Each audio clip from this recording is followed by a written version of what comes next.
Don't just live for tomorrow, or just live in yesterday. Just be glad for all you have that's in today. And though you've come through many obstacles. Hey everyone, Connie here, and we are back with Digimon Adventure 2020. We put this show on hold back in, I believe it was February. So it's been like almost half a year since we checked out this series. And it was just because at the time I was getting kind of overwhelmed with it. It was getting like really long, and it's just like I needed to take a break. And that's actually the reason it's back right now, because the same thing was starting to happen with Shaman King, though honestly a little earlier than it did with this series. But I needed to take a break from Shaman King 2021. We will get back to that, but for now we are getting into more Digimon Adventure 2020. And I'm excited. I am excited to see where we continue to go. Especially because it has been such a while. And what we've gotten, for the most part, has been really good. The first arc kind of traveled along the same path with having Devimon and everything as the main villain and all, and uniting our main I keep wanting to say Digidestined. They're not called that in this version. That was only the original dub of the old original adventure series. I got to keep remembering that, but yeah, just getting them together and kind of forming everything. And then we kind of veered off the rails after that. It kind of started to do completely something new.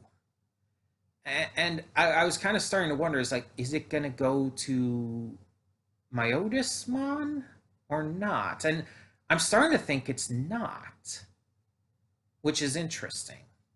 Which also kind of is sad, because I liked Myotismon. Myotismon was like my favorite baddie from the original adventure. But I'm very excited to see what we're going to get with this new interpretation too. There's a lot more room to experiment, I feel, with that. Especially with so many more Digimon having been created since, the original adventure series aired. Because there were so many that were created for Adventure 2 and then for Tamers and whatnot. So it's like there's a lot of possibilities they could go with here. And I'm really hoping that it continues to do well. And it's really interesting, too, that it is taking such a divergent path at this point.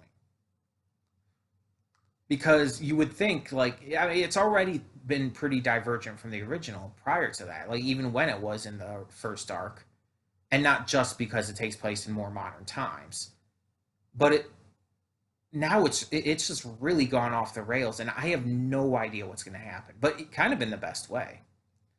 So it has been a while. I'm definitely going to have to watch the recap to see what happened. I don't remember how close to where it was I left off on, but I remember they were underwater and there was Marine Angemon, and was it also just Marine Devimon, or was it called something else? I don't know. But there was that entire thing that went on, and also our partner Digimon now have divergent Digivolution paths that they can take at pretty much any time, which is really interesting, especially since at least one of them, with Pegasmon, was originally a Digi-Egg in the original continuity, so that's really fascinating. But yeah, I'm very much invested to see where this goes. I think we have a lot of potential, and I think it could really end up getting damn good if it takes the time to expand upon things in the right way. So we're just going to get on with this episode, see what we have in store, and kind of get back into the swing of things after so long. So let's get going. When the screen fades to black, pause this redirect and go to the description below. Follow the link to the reaction, and after you watch it, come back here to the redirect and resume play. Because after it fades black and then fades back in, Everything from that point forward will be my afterthoughts and will contain spoilers to the episode. So, that being said, thank you so much for tuning in, and I will see you at the reaction. And we are back, and we'll begin with spoilers in 3, 2, 1, now.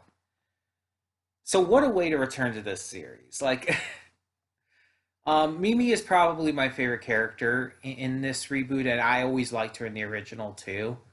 Um, but she's quickly become my favorite human character, I should specify.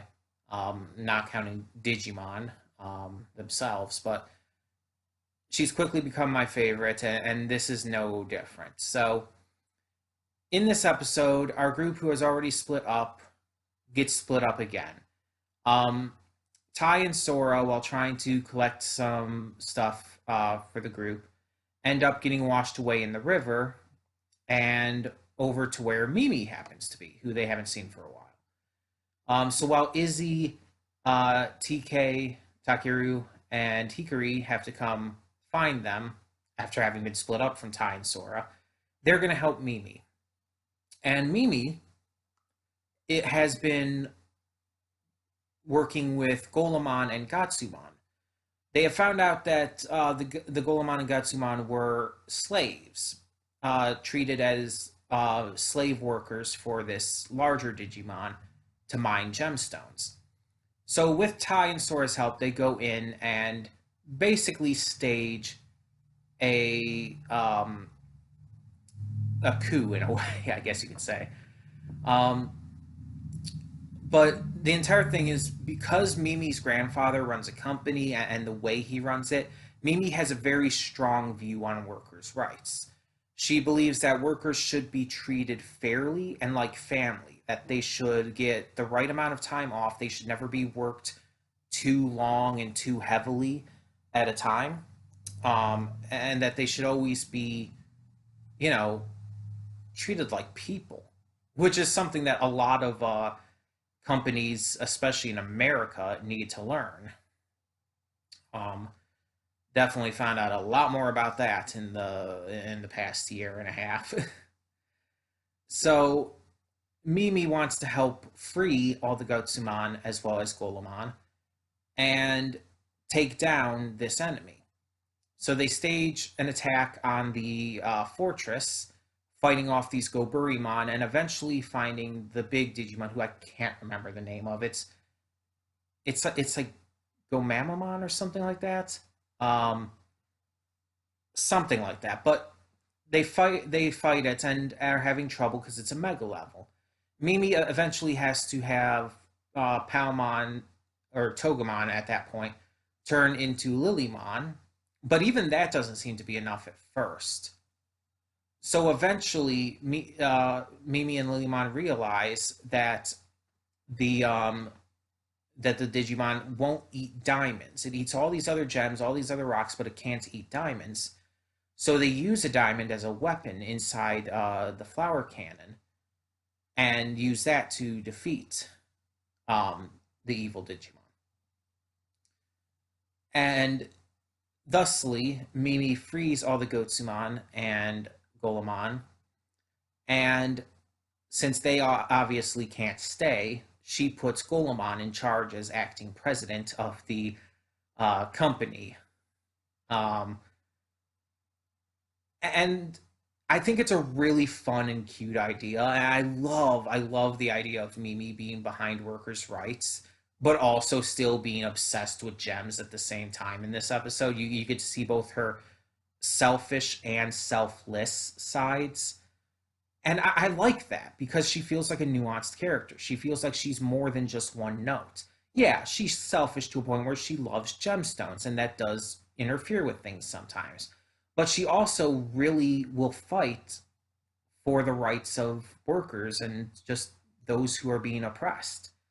She finds it to be extremely upsetting and wrong just because she was raised in a way and has seen her family act in a way that goes against that idea.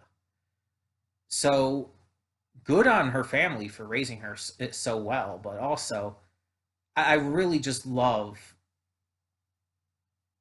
this side of her. Because Mimi's not only just the selfish girl, kind of obsessed with gemstones and pretty things and whatnot. Like, yeah, she definitely has those stereotypically girly aspects to her, of course. But we've seen throughout the series she has so much more to her, that she is a actual, like, strongly written character. And I really appreciate that they have been working to make something more of her. Because in the original series, like, yeah, she definitely had her kindness and whatnot to her as well, but it wasn't as strong, honestly. And to be fair, the original series did come out in like the 90s or whatnot, so yeah, it's not going to be as strong. It's going to be it's go in that time. That's just how things were. Like, that kind of stuff wasn't as heavily focused on in a lot of those kinds of shows, especially ones that are kind of made for a child or all ages demographic. Like, there were plenty of shows out there that did focus on that kind of stuff a lot more, but not a show like that. And here, and the thing is, Digimon, even the original Adventure and Adventure 2 and so on, had some very mature themes and subjects still, and did some very heavy things that were unheard of for a series of that kind at that time. But even so, it still didn't go as far as this series so far is clearly going. And so I really appreciate and respect what the staff is doing with this reboot, truly making it feel like its own thing, as well as giving these characters developments and growths that they didn't quite have as much of in the original. Um, and yeah, just a wonderful episode to come back to as well, to get back into this series with. I've missed this show, admittedly. Like I said, it's been like since February, and I really have missed it. So I'm very glad to be back. And yeah, so this will take over our Monday slot for the foreseeable future. Um, if you have any questions, any thoughts, or whatnot, feel free to leave those in the comments below. But for now, tell me in the comments as well what you thought of this episode. So thank you so much for tuning in, and I'm Connie, and I'm signing off. See y'all next time.